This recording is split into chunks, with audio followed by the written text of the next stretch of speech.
Boa noite, irmãos. Boa noite, tudo bem?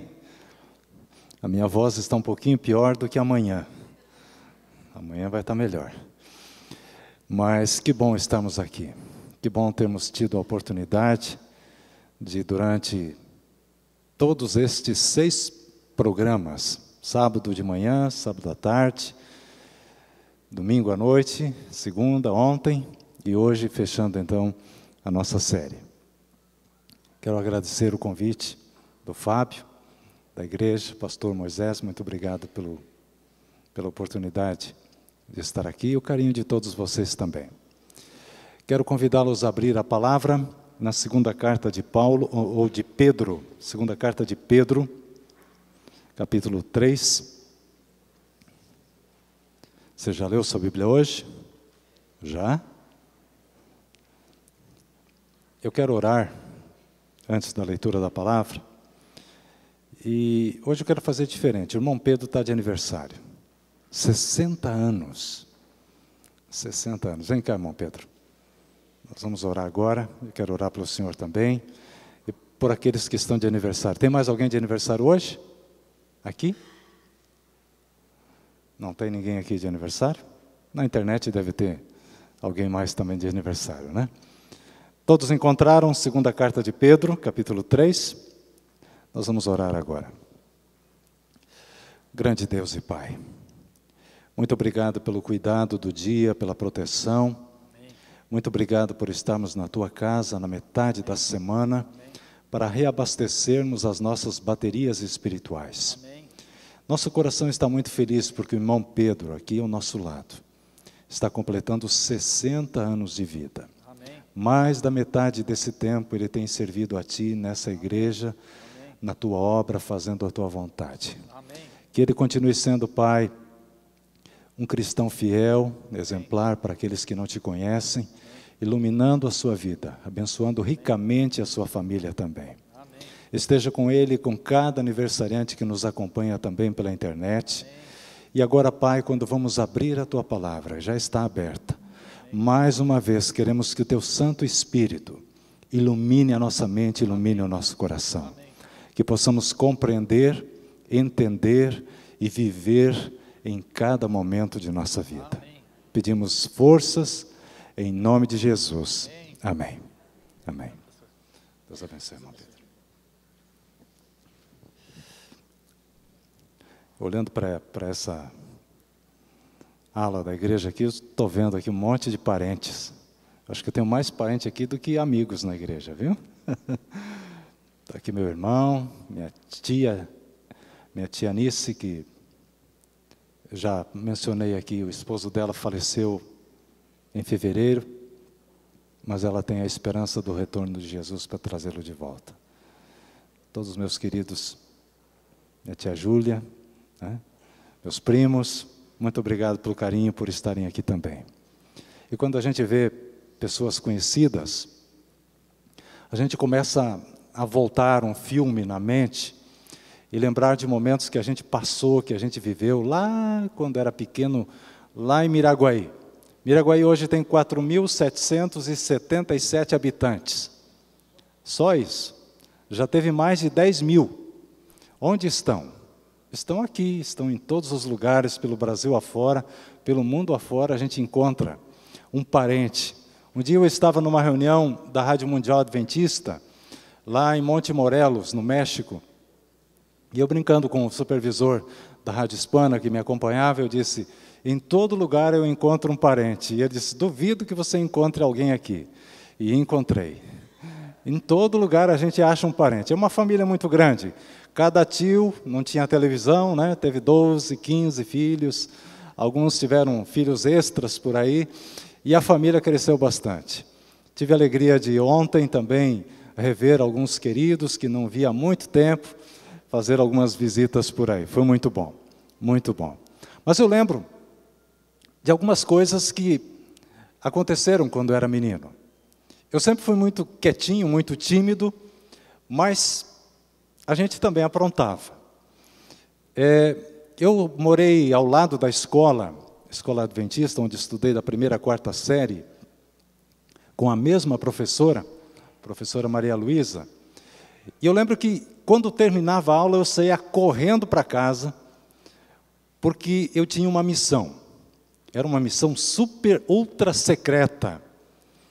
Eu chegava em casa, ia para a minha bate-caverna, para o meu esconderijo secreto, e me transformava completamente. Eu virava o super-herói dos sonhos. Eu usava a máscara do Zorro, a capa do Superman, pegava o facão do meu pai, me tornava no He-Man, e não esquecia também das pedrinhas no alforje do meu herói da Bíblia, Davi, e juntava então todo aquele aparato, pegava o cachorro lá de casa, o Jarbas era um bulldog com uma cara muito pavorosa, mas era um doce de cachorro. Então eu pegava o Jarbas, prendido numa corda, montava no meu cavalo, que era um cabo de vassoura, e saía então em direção aos fundos da chácara onde morávamos. Lá eu ficava escondido atrás de uma plantação de canas, um canavial, esperando os meus colegas que iriam passar. E eu fazia isso muito rapidamente, porque eu queria dar, realmente era um susto, um bom susto neles. Mas antes de chegar àquele lugar, eles precisavam passar em frente ao cemitério. E nós morávamos quase em frente ao cemitério. E o cemitério era um lugar tido como completamente mal assombrado por todos os moleques de lá. Não sei se era para preservar os túmulos ou alguma coisa assim, mas todo mundo tinha medo de passar. Eu lembro que o meu quarto ficava com a janela em direção ao cemitério. E quando haviam aqueles funerais, aquelas velas ficavam à noite lá tremulando, aquilo era muito, mas muito assustador para mim. E os meninos também tinham medo de passar por ali. Então, antes de chegar ao lugar em que eu estava escondido, eles passavam em frente ao cemitério. Então, eles vinham caminhando em silêncio, não sei se você lembra, Hilton, mas vinham caminhando em silêncio, em direção, iam para a sua casa. E quando eles estavam ao meu alcance, o que eu fazia? Agachadinho ali, com o Jarbas quietinho, com toda aquela parafernália, aquele facão, aquelas pedras. Quando eles passavam então próximos, eu gritava. E eu atirava as pedras, eu batia nas canas, o Jarbas latia, e os meninos corriam desesperados para salvar a própria vida. E eu me divertia com aquilo, eu achava muito engraçado, aquela brincadeira sem graça para eles. Hoje eles me encontram no Facebook e dizem, pastor Hamilton, lembra daquela vez? Foram várias vezes. Como é bom a gente lembrar dessas coisas que para a gente é interessante, né? Nem tanto para os outros, mas que remetem a momentos que a gente não esquece. Todos nós temos e fazemos amizades que levamos para a vida inteira. Não é verdade? Pessoas que a gente tem a oportunidade de conviver juntas ou juntos desde pequenos, desde o rol do berço. Eu tenho muitos amigos assim, mas um amigo em especial. A gente frequentou a mesma classe de rol do berço, a mesma escolinha, e a gente cresceu juntos. Todos os meus colegas, meus parentes, meus primos, cada um com os seus sonhos, com os seus projetos, limitados a um lugar bastante difícil, mas cheios de sonhos. E a gente foi, com o passar dos anos, tomando caminhos diferentes. Esse meu amigo em especial, ele foi para uma direção completamente diferente da minha. Eu segui minha carreira, segui minha vida, e ele foi para um outro lado. Ele se meteu numa aventura muito arriscada. E ele teve que ir embora, ele teve que deixar o país. E você pode pensar assim, se deu mal e o pastor Hamilton se deu bem. Mas depende da maneira como você encarar a história. Ele se deu muito bem. Ele se deu muito bem. Hoje ele é uma pessoa extremamente rica. Sabe aquele rico que tem tudo que ele sonha, tudo que ele imagina? Ele mora num outro lugar, por uma questão de segurança, eu não vou dizer. A gente tem mantido contatos durante todos esses anos, muitas cartas,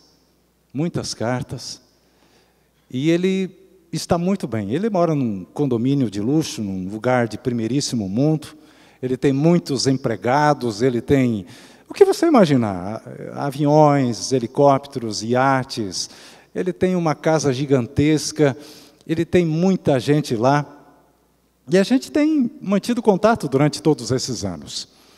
E é interessante que ele, de uns tempos para cá, tem insistido numa ideia que, a princípio, eu achava um tanto de, assim, sem cabimento até.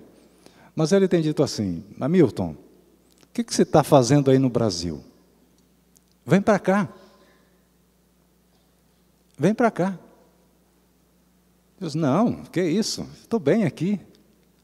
E a insistência tem sido muito grande. Ele diz: não, venha para cá, traga sua família, seus filhos vão aprender um outro idioma, você vai ter uma vida completamente diferente, vai ser muito melhor para você, para os seus queridos. E eu tenho dito: não, estou bem, eu vou completar, o irmão completou 60, vou completar 50 em setembro. Eu realizei praticamente todos os sonhos que eu tinha planejado para a minha vida. Eu tenho minha casa, eu consegui construí-la, consegui comprar o meu carro dos sonhos. E quando eu disse para ele qual era o meu carro, o carro que eu havia comprado, ele riu. Ele disse: isso não é carro, isso aí é um tanque de guerra. Isso não é carro, carro é aqui onde eu moro, o que é isso? Eu disse: não, mas meus filhos estão bem. Minha filha vai casar daqui uns 6 anos, 10 anos, não sei quantos anos. Ela está me vendo pela internet agora. Mas vai casar, vai demorar para casar, meu filho vai terminar a faculdade esse ano. E mostrei, a gente está bem, eu trabalho num lugar que eu sou completamente apaixonado pelo que faço, tenho um ministério de 33 anos com a Rede Maranata, é a minha 3ª, 4ª milha, e faço isso com muito prazer, com muito carinho, estou bem aqui. Mas a pressão, eu confesso para vocês, tem sido muito grande. Muito grande. E eles: não, vem para cá. Vem para cá. Eles: não, mas eu sou pastor, não posso sair daqui. Não, mas você vai continuar sendo pastor. Não, mas não é assim que funciona. Não posso escolher, agora eu vou para um outro lugar e vou ser pastor. A obra tem os seus procedimentos. Não funciona desse jeito. A pressão tem sido grande. E na última conversa que a gente teve, ela foi bastante decisiva.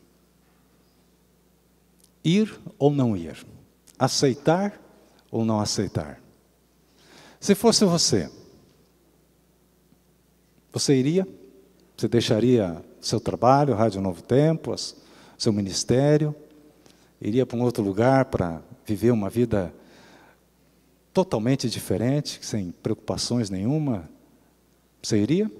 Não iria, né? Irmãos, eu orei muito hoje por essa mensagem. Ela é uma síntese, é um resumo de tudo aquilo que a gente conversou durante todos esses dias. E eu tive que dar uma resposta para esse meu amigo. E não é fácil a gente tomar uma decisão assim.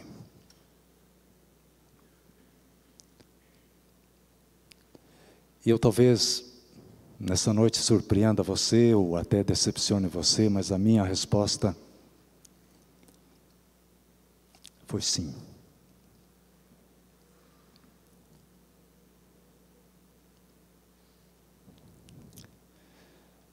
Você está deixando o Novo Tempo? Estou. Na Rede Maranata? Também.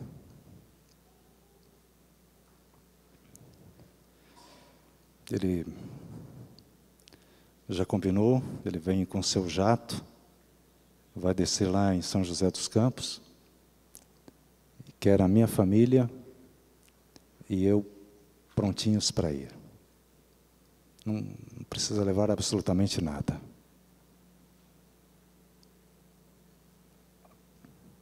Eu topei.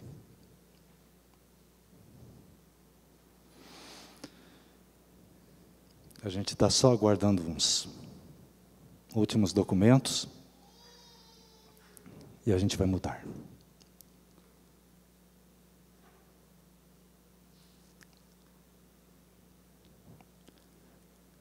Esse meu amigo se chama Jesus Cristo. Isso aqui é uma parábola, certo?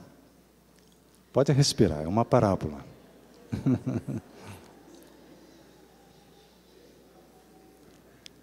Eu conheço esse meu amigo desde o rol do berço.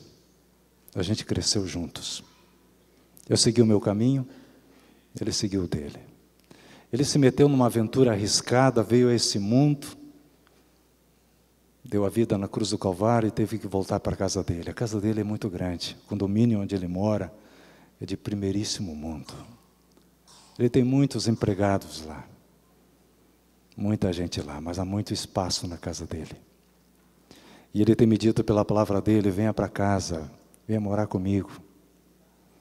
A mesa está pronta, está tudo pronto aqui. Vem morar comigo, vem morar comigo.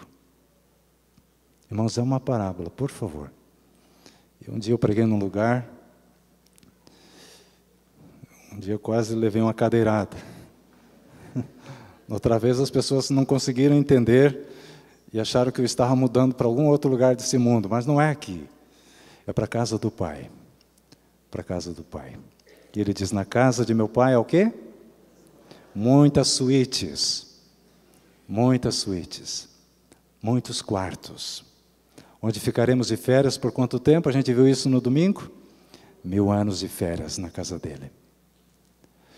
Mas o que eu quero refletir com vocês nessa noite é: será que nós estamos realmente interessados em ir para a casa do Pai? Será que nós não estamos trocando a casa do Pai por algumas coisas bobas desse mundo? Por isso eu quero ler com vocês o capítulo 3 da segunda carta de Pedro. Amados, esta é agora a segunda carta que vos escrevo. Em ambas procuro despertar com lembranças a vossa mente esclarecida, para que vos recordeis das palavras que anteriormente foram ditas pelos santos profetas, bem como do mandamento do Senhor e Salvador, ensinado pelos vossos apóstolos. Tendo em conta, antes de tudo, que nos últimos dias virão escarnecedores com seus escárnios, andando segundo as próprias paixões, e dizendo: onde está a promessa da sua vinda? Porque desde que os pais dormiram, todas as coisas permanecem como desde o princípio da criação. Porque deliberadamente esquecem que de longo tempo houve céus bem como a terra, a qual surgiu da água e através da água pela palavra de Deus, pela qual veio a perecer o mundo daquele tempo afogado em água. Ora, os céus que agora existem e a terra pela mesma palavra têm sido entesourados para fogo, estando reservados para o dia do juízo e destruição dos homens ímpios. Há, todavia, verso 8, uma coisa, amados, que não deveis esquecer, que para o Senhor um dia é como 1000 anos, e 1000 anos como um dia. Verso 9. Não retarda o Senhor a sua promessa, como alguns a julgam demorada. Pelo contrário, Ele é longânimo para convosco, não querendo que nenhum pereça, senão que todos cheguem ao arrependimento. Virá, entretanto, como ladrão o dia do Senhor, no qual os céus passarão com estrepitoso estrondo, e os elementos se desfarão abrasados. Também a terra e as obras que nela existem serão atingidas. Visto que todas essas coisas hão de ser assim desfeitas, deveis ser tais como os que vivem em santo procedimento e piedade, esperando e apressando a vinda do dia de Deus, por causa do qual os céus incendiados serão desfeitos, e os elementos abrasados se derreterão. E verso 13, nós, porém, segundo a sua promessa, esperamos novos céus e nova terra, nos quais habita a justiça. Não é um resumo de tudo que vimos durante esses dias? Com certeza. Há um mundo aí fora, descrente, completamente secularizado. Um mundo que não tem interesse pelas coisas de Deus. Um mundo que Deus é algo distante, inexistente, coisa de quem é atrasado, coisa de quem não tem inteligência. A palavra de Deus já nos avisava, 65 anos, 68 anos, da nossa era cristã, através da carta de Pedro. Já naquela época, as pessoas descriam do retorno de Jesus. Imagine, ali estavam aqueles que tiveram a oportunidade de conviver com Jesus, que viveram com Ele. Mesmo assim, haviam os descrentes, os escarnecedores, que andando segundo as suas próprias paixões, zombavam, debochavam, dizendo, onde está a promessa? Cadê a volta dele? Talvez você tenha ouvido já isso alguma vez. Eu já ouvi. E o pior é quando você ouve de alguém que um dia sentou nos bancos da igreja. Cadê a volta do Senhor? Por que ele não veio? Ele não vai voltar. O mundo continua mundo do jeito que sempre foi. Como que virá? De que jeito que virá? Isso é história para criança. Mas o apóstolo garante, ele vai voltar. Não retarda o Senhor a sua promessa, não está atrasado. Ele não está limitado por essa questão tempo, que nós valorizamos tanto. Nós somos escravos do tempo, né? Nós temos hora para tudo. Nós contamos as horas, contamos os dias, contamos os anos, fazemos aniversário. E muitas vezes focamos o futuro baseado na nossa própria ótica. Deus não está limitado pelo tempo. Deus não está restrito pelo tempo. Ele é eterno. Ele é eterno. Ele sempre existiu. Ele sempre existirá. Ele não está atrasado. E aí ele compara, 1000 anos é como se fosse um dia como 1000 anos. Isso não tem valor nenhum. Não retarda o Senhor a sua promessa. E aí o verso 10 diz que ele virá como ladrão, de surpresa para muita gente. E aí nos faz um apelo veemente, a partir do verso 11, de como devemos viver, como devemos proceder. Deveis ser tais como os que vivem em santo procedimento e piedade. Queridos, isso é muito forte. Deus requer de nós, cristãos, representantes dele em pleno século 21, a vivermos de uma maneira correta, em santo procedimento e piedade, pés na terra e olhos no céu, esperando e apressando a vinda do dia de Deus. Mas pastor Hamilton, quando ele vai voltar? Eu não sei. Você não estuda as profecias? Você não pode calcular pelo menos o ano? Tem gente que diz assim, ele disse que a gente não vai descobrir o dia nem a hora, mas o mês e o ano dá para descobrir. Não, não é assim. Não é assim. Ninguém espera mais do que uma vida.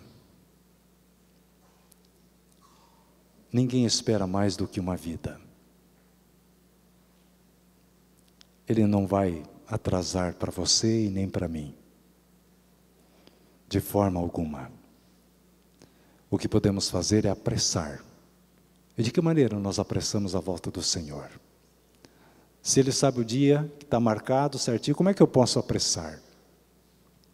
Eu posso apressar tanta coisa pela volta do Senhor. Posso anunciar para a pessoa que trabalha ao meu lado, que estuda comigo, para o vizinho que mora ao lado da minha casa ou no apartamento ao lado. O maior sermão que a gente prega não é dando estudo bíblico com a Bíblia na mão, é vivendo o Evangelho. É vivendo o Evangelho. E sabe, é aí exatamente onde nós fracassamos. Porque é muito fácil dar estudo bíblico. É muito fácil pregar. É muito fácil usar os veículos de comunicação para a pregação do Evangelho. Mas como é difícil viver o Evangelho. Sabe, irmãos, algumas coisas têm nos levado a esquecer o amigo de infância e a casa do Pai. Eu fui, um dia desses, anotando algumas coisas. A gente acaba trocando o céu e a eternidade por migalhas. Migalhas. Sem valor algum. Quanta gente troca o céu por bebida, por comida. Sabe que não faz bem. Sabe que o corpo é templo do Espírito Santo, mas vai lá e bebe. Vai lá e come. A palavra é clara. Os conselhos do Espírito de profecia são claríssimos. Mas o que a gente faz? A gente quer agradar o nosso apetite. E a gente come, a gente bebe, e a gente vive achando que Ele vai demorar para voltar. Outras migalhas. Diversões.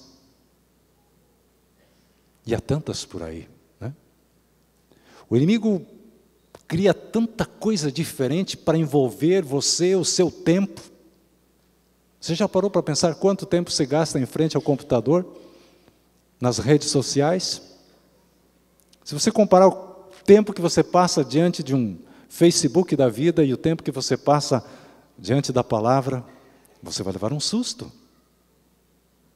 Mas nós nos envolvemos de tal forma com essas coisas, que elas acabam tomando conta completa da vida. Estávamos voltando da Argentina na semana passada. Estávamos lá no aeroporto esperando a hora do embarque, com mais 6 colegas. E de repente todos estavam com o seu smartphone, né? Primeiro tentando conseguir o quê? Uma conexão, uma linha, um acesso gratuito. Hoje as pessoas, quando chegam na casa das outras, elas não pedem um copo de água. Elas querem o quê? Qual é a senha do Wi-Fi? Né? Qual é a senha? É assim.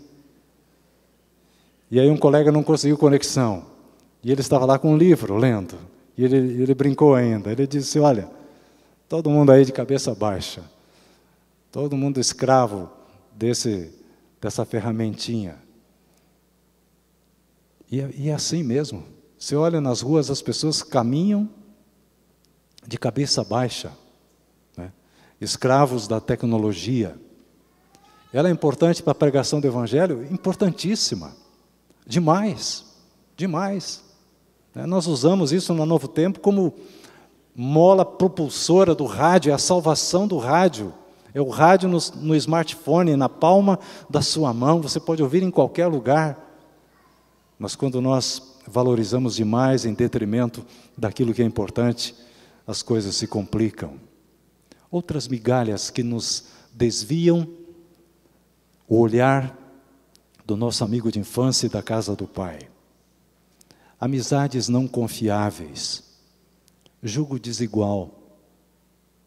E às vezes nos metemos em encrencas, mesmo sabendo que a palavra de Deus nos adverte.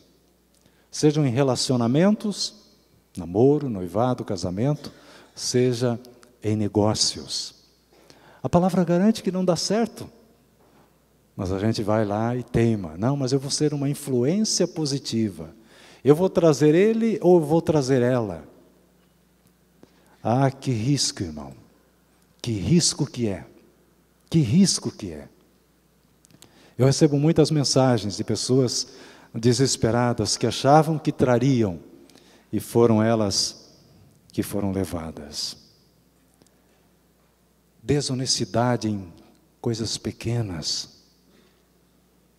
Somos cristãos, mas às vezes achamos que não, isso aqui não está tudo certo. É uma zona cinzenta, né? Pode ser que é pecado, pode ser que não é. O ser humano criou uma zona de conforto, né? Uma zona cinzenta. Tem que ter equilíbrio. E começa assim. Não, mas isso aqui não vai fazer falta. Eu posso levar para mim. Desonestidade com as coisas de Deus, com aquilo que pertence ao Senhor. E a gente acha que está enganando o pastor, acha que está enganando a liderança da igreja, acha que está enganando o marido, a esposa, os filhos, os pais. E nos enganamos a nós mesmos, não sendo fiéis ao Senhor. Quantas vezes nos envolvemos com tanta coisa que nos atrai, é o conhecimento, são os estudos, é não ficar contente apenas, isso é válido, não é errado. Você buscar o conhecimento, a sua graduação, pós-graduação, o seu mestrado, o seu doutorado, não é errado. O pós-doutorado não é errado. Mas quando isso toma o principal de sua vida, quando isso se torna a prioridade da sua vida, aí deixa de ser realmente algo extremamente importante. Quantos fazem da sua profissão a sua religião? Mais importante do que qualquer coisa. Não, mas eu tenho que trazer o pão nosso de cada dia para casa. E são escravos dos compromissos, abandonando família, abandonando o tempo que deveriam separar para a comunhão com Deus. Isso tudo fica de lado. E o amigo de infância e a casa do pai é coisa para quando aposentar, depois que casar, depois que terminar isso, depois que terminar aquilo, agora não, agora eu sou jovem, agora eu tenho que aproveitar a vida.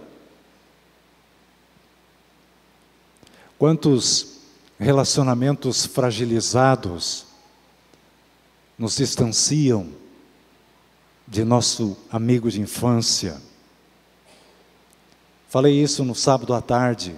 Vivemos num mundo virtual, né?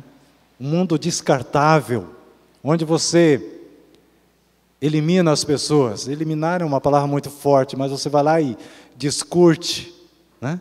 Você bloqueia, né? Você não compartilha.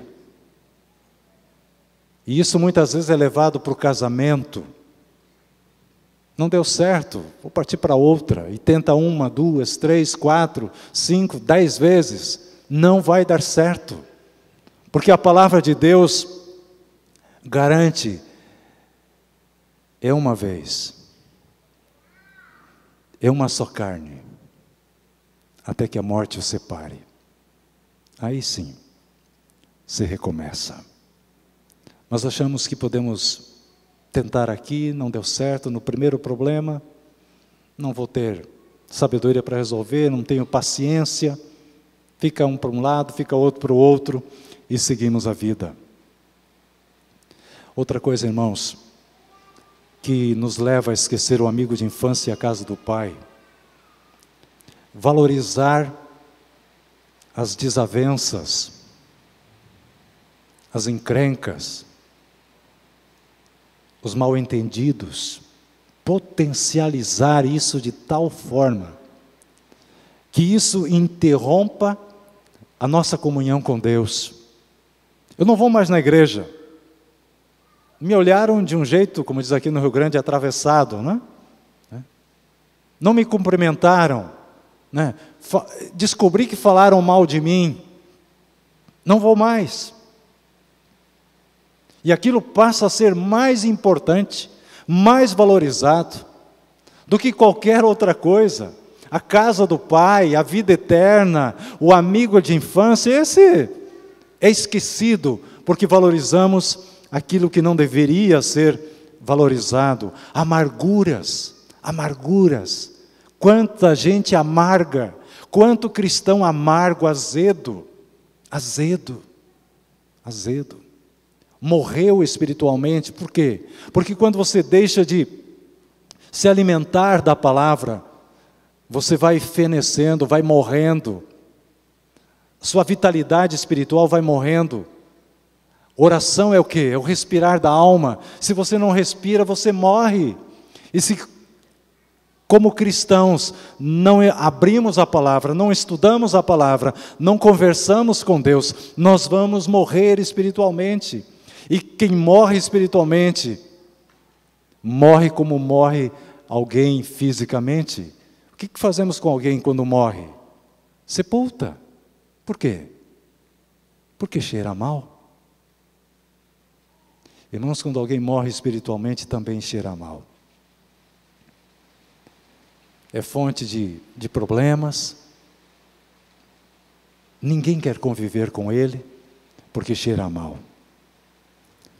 Quantas vezes valorizamos mais o nosso time de futebol do que o nosso amigo de infância?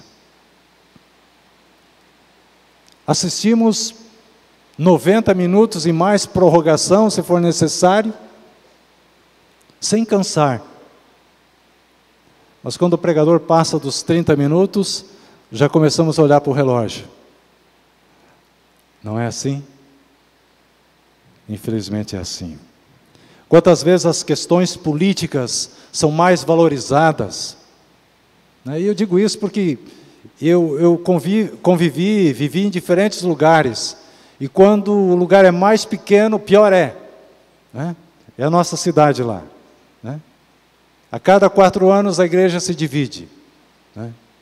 E aí saem 2, 3 candidatos da igreja e é uma briga. E quando eu chego no final do ano de férias, eu escuto cada história. Que coisa triste. Trocar a eternidade, trocar a vida eterna, o amigo de infância, por política. Mas por política. Por coisas tão mesquinhas, por migalhas tão pequenas. Por isso o apóstolo Pedro, ele nos recomenda. Verso 13 eu leio de novo. Nós, porém, segundo a sua promessa, esperamos novos céus e nova terra, nos quais habita justiça. Eu fiz um círculo aqui no nós. Você, eu. E eu tenho visto por aí, parece que as pessoas estão cansadas de esperar. Quantas vezes eu encontrei à porta irmãos que disseram assim: foi a última vez, era a última vez que eu viria aqui. Eu estava desistindo de tudo. Recobrei o ânimo. Talvez nessa noite alguém tenha vindo também pensando assim: eu estou cansado de esperar. Eu vou desistir. Jesus está demorando demais, é muita dor, é muito sofrimento. Meu querido irmão, meu querido amigo, se esse é o seu caso, a palavra diz: não retarda o Senhor a sua promessa. Ele não demora. Não desista. Não pense em desistir. Sabe, a gente acha que os pastores são super-homens, super-heróis. E aqui nós temos alguns pastores nessa noite. Orem pelos pastores. Eles são iguais a você. Eles têm tantas lutas quanto você tem e ainda maiores. Não esperem que o seu pastor seja um homem completamente perfeito. Ele é um ser humano como você e eu. Talvez você tenha pensado em desistir alguma vez, eu também. Eu já passei por isso. Não da fé, mas das coisas que eu faço. Desde 2006, eu tenho passado por um problema de saúde muito complexo. Eu já passei por 15 cirurgias, e todas elas na minha boca, bem complexas. Agora em abril, passei por 2 delas. Houve uma degeneração óssea na parte inferior, na arcada dentária. Tentamos, através de 9 cirurgias extremamente doloridas, demoradas, através de enxerto, o organismo rejeitou completamente. Tentamos outra vez com o osso da frente do queixo. E eu assisti àquela sessão de tortura, porque era na minha face. Ele cortou com uma serrinha elétrica o osso grudou, e ele teve que tirar então com uma talhadeira e um martelo. Parecia que a cabeça ia arrebentar. Parafusou, o organismo, de uma forma impressionante, também absorveu quase tudo. E dessa vez a gente partiu por uma solução mais drástica. Então estamos colocando uma barra de metal para dar sustentação. O osso está frágil, né? Tem partes que é transparente. Você praticamente vê o outro lado. Apenas uma barreira fina. Nessa última cirurgia, quando ele implantou alguns pinos para sustentar essa barra de ferro, e quando ele colocou a furadeira,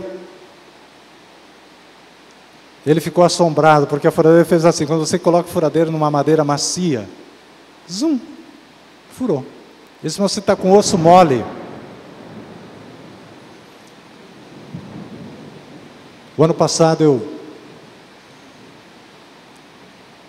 pelo trabalho que eu faço, é a minha boca, a minha ferramenta de trabalho, eu procurei a melhor fonoaudióloga de São Paulo. Precisa me ajudar. E fui lá. E ela fez um exame e disse: moço, é uma senhora de uns 70 anos. Ela atende comunicadores da Rede Globo em São Paulo. E eu procurei a melhor especialista. E ela disse: está tudo errado na sua boca. O formato da sua boca é muito alto, o céu da boca é muito alto. Você está com silicone tapando buracos na sua gengiva, está cheio de objetos estranhos na sua boca. Você não tem condição nenhuma de falar em rádio. Eu disse: pois é, agora é meio tarde para eu ficar sabendo disso. Eu já estou há 33 anos fazendo isso. E ela me encaminhou então para um especialista de uma grande universidade para examinar o meu caso. E lá fui eu. Fiz tomografia, todos os exames. E depois fui lá para receber o veredito. E ele trouxe então um laudo de 6 páginas. E foi apresentando as soluções para cada um dos problemas. Mas a minha preocupação não era com o que ele estava apresentando. E nem com o tempo que gastaria ao refazer trocentas cirurgias. A minha preocupação era com a última folha. Quanto iria custar? E eu só estava preocupado com aquilo. E quando chegou, ele abriu a última página e eu olhei o valor, quase 40 mil reais. Eu saí de lá muito triste. Muito triste. Peguei meu carro, voltei para Jacareí. E na volta eu chorei. Eu disse: Senhor Deus, eu dediquei a minha vida para Ti. Do jeito que está indo, não tem como continuar. Se eu tirar os silicones da minha boca, eu não vou conseguir falar absolutamente nada. E o médico diz que vai fazer mal se eu não tirar. E o que eu vou fazer da minha vida?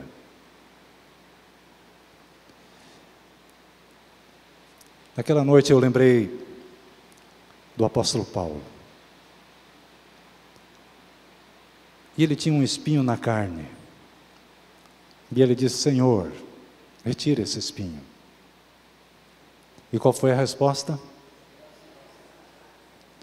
A minha graça é suficiente. A minha graça te basta.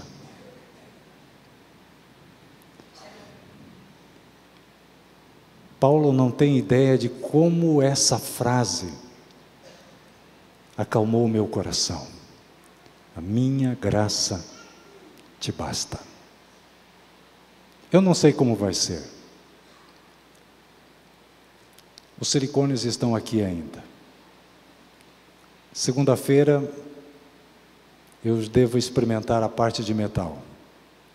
Vai mudar tudo. Vai mudar tudo. Não sei como vai ser. Tenho meus medos, minhas preocupações. Mas quando eu olho para a palavra, eu lembro que a graça de Deus é suficiente. Mais nada. Por isso eu quero terminar com o verso 14. 2 Pedro 3,14. Por essa razão, pois, amados, esperando estas coisas, empenhai-vos por serdes achados por Ele em paz, sem mácula e irrepreensíveis. 3 coisas que Deus espera de nós: ser achados por Ele em paz, sem mácula, sem mancha e irrepreensíveis. Como é que a gente consegue isso? Não é pela nossa própria força, é pela força da palavra atuando em nossa vida, todos os dias, no começo do dia, buscando o reino de Deus em primeiro lugar. Eu não sei quais são as suas lutas, eu não sei quais são os seus espinhos na carne. Todos nós temos o nosso próprio. Todos nós. Quando eu me dei conta que eu deveria vir para cá para pregar, minha preocupação era: como é que eu vou falar? Como é que eu vou falar? Não está fácil de falar. Está fácil de arrancar as palavras na pronúncia correta. Mas a minha vida não é minha, é do Senhor. E Ele fará o que Ele quiser com ela. Com condições ou sem condições, eu estou nas mãos dEle. Agora você, não sei quais são suas lutas, quais são suas preocupações. Porque quando a gente começa a ouvir o problema dos outros, a gente vê que o nosso é muito pequeno. E quando eu escuto tantas histórias e tantas pessoas e vejo a luta que elas enfrentam, eu agradeço a Deus pelo meu problema ser tão pequeno diante das lutas tão grandes que elas enfrentam. E nessa noite, para terminar, eu gostaria de convidar você que está lutando contra alguma coisa, seja na sua vida, na vida de um familiar, de um amigo, de um parente, de um filho, de um pai, de uma mãe, quem sabe alguém que você não consegue perdoar, quem sabe é o seu casamento que está indo em direção ao precipício, à separação.